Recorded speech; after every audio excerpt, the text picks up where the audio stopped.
Quem nos ajuda a entender os principais temas do dia relacionados à economia é a nossa Rita Mundim. Rita, muito boa noite. Bom falar com você na sexta-feira.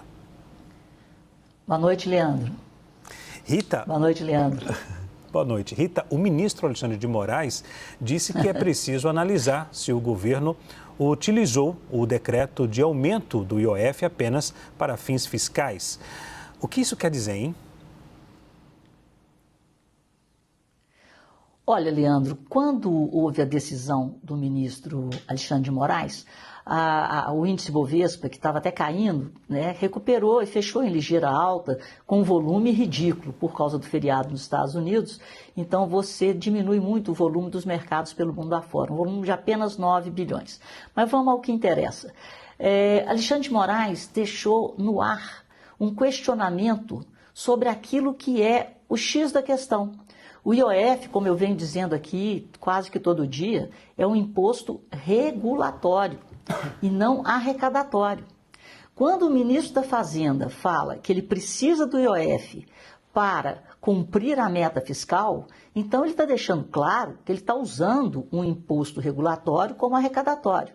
Só que existe um estudo da Receita Federal que está aí rodando e está sendo incorporado a essas justificativas do governo, onde o ministro tenta convencer, eu acho que isso vai fazer parte dessa conciliação no dia 15, e o que me chamou a atenção é que, de uma forma antecipada, o ministro Alexandre de Moraes já coloca na mesa essa questão, que é preciso entender se esse imposto, se o aumento do IOF está sendo usado exclusivamente com fins arrecadatórios.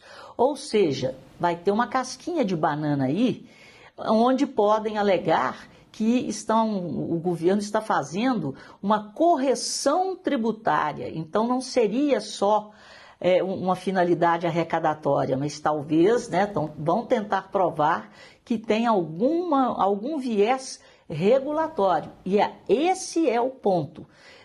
No meu entendimento, não tem dúvida, o governo, na caneta, quis usar um imposto que ele podia colocar em prática no outro dia na caneta, sem passar pelo Congresso, e cabe ao Congresso, sim, é atribuição do Congresso legislar sobre novos impostos.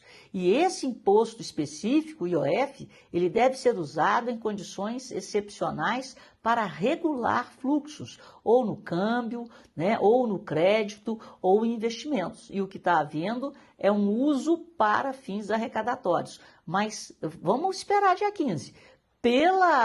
Pelo que o Alexandre de Moraes já colocou, parece que existe uma certa interpretação do STF que a finalidade não é somente arrecadatória. E aqui fica o registro, né? De novo, você tem o executivo, o legislativo, a gente vota para presidente, a gente vota para deputado, vota para senador, e vem o judiciário, vem o STF decidir sobre arrecadar ou não um determinado imposto. Agora, Rita, no evento do BRICS, o presidente Lula disse que o único número negativo na economia brasileira é a taxa de juros. Como é que você avalia essa fala? Pois é, agora tem que perguntar para ele por que a taxa de juros é alta. A taxa de juros é alta porque a inflação é alta. A inflação é alta porque o governo gasta muito, e a taxa de juros é alta porque o governo gasta muito e gasta mal. E a gente vê no discurso dele que não existe, e está claro que esse governo, pela postura, essa nova rodada agora de nós contra eles, de ricos contra pobres, né? Essa tentativa, inclusive, de colocar o Congresso como defensor dos ricos, que é isso, pelo amor de Deus. Um imposto como o IOF, ele acerta muito mais o pobre, aquele que precisa de crédito, aquele que precisa se endividar, porque ele pode aumentar o crédito em até 40%. Então, é muito triste que no Brasil as pessoas não têm muita educação financeira. É muito triste que o presidente não olhe para a arrecadação, né? O tanto que a gente paga de imposto no ano passado, 33%, né, do PIB, foi destinado ao pagamento de impostos, né? A nossa renda, o lucro das empresas, vai tudo para um governo que não quer fazer a gestão das contas públicas para entregar um resultado equilibrado ou um superávit. Então, esse discurso é muito triste, porque ao mesclar esse negócio de nós contra eles, de ricos contra pobres, você acaba deturpando a realidade. Então, o Brasil tem tristes números. É a maior carga tributária da América Latina, com mais de 33%, é uma das maiores taxas de juros do mundo, e nós estamos com uma inflação a mais de 5%, que é muito longe da meta de 3%.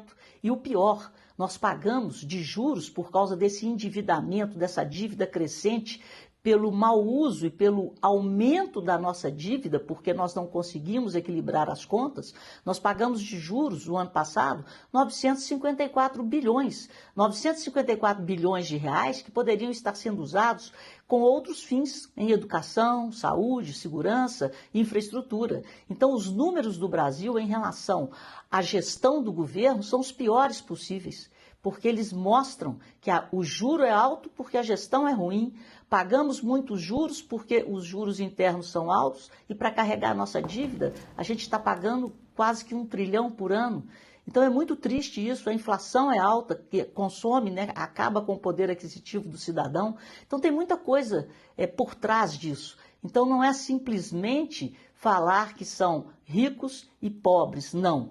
Pobre é o Brasil, que se endivida cada vez mais. Então, um país equilibrado, um país com uma gestão que entrega superávit ou equilíbrio fiscal, esse sim é um país rico, porque ele não tem que tirar do cidadão e das empresas uma carga tributária tão elevada. E a gente também não teria que pagar um dos maiores juros do mundo.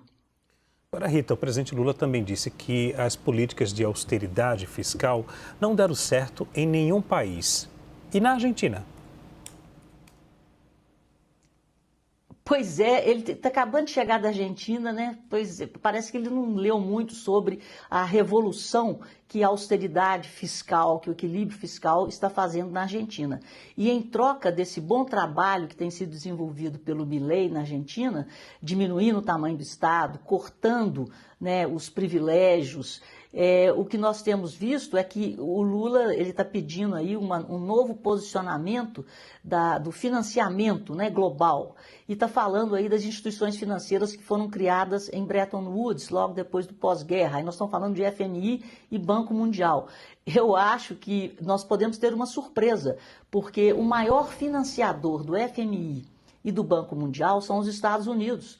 E o Trump, ele está querendo diminuir e cortar esse dinheiro que não tem um retorno. Então, esse dinheiro que é mandado, é enviado para governos sem transparência e para governos que pegam o dinheiro e não fazem o uso dele em prol da melhoria da condição de vida da sociedade. E o Trump citou, na última reunião do FMI, eles estavam com medo do Trump acabar ou diminuir bastante o financiamento americano a esses organismos. Mas aí ele manteve, mas deu esse recado e disse que o dinheiro do FMI, o dinheiro desses organismos deveriam ser utilizados como foram utilizados por Milei. Ele ainda citou o Milei como exemplo. Portanto, vamos ficar atentos, porque se depender do Trump, ele já está aí, né, chutando o balde, né, em relação à Organização Mundial de Saúde, ele está revendo tudo isso que foi criado logo após a Segunda Guerra Mundial.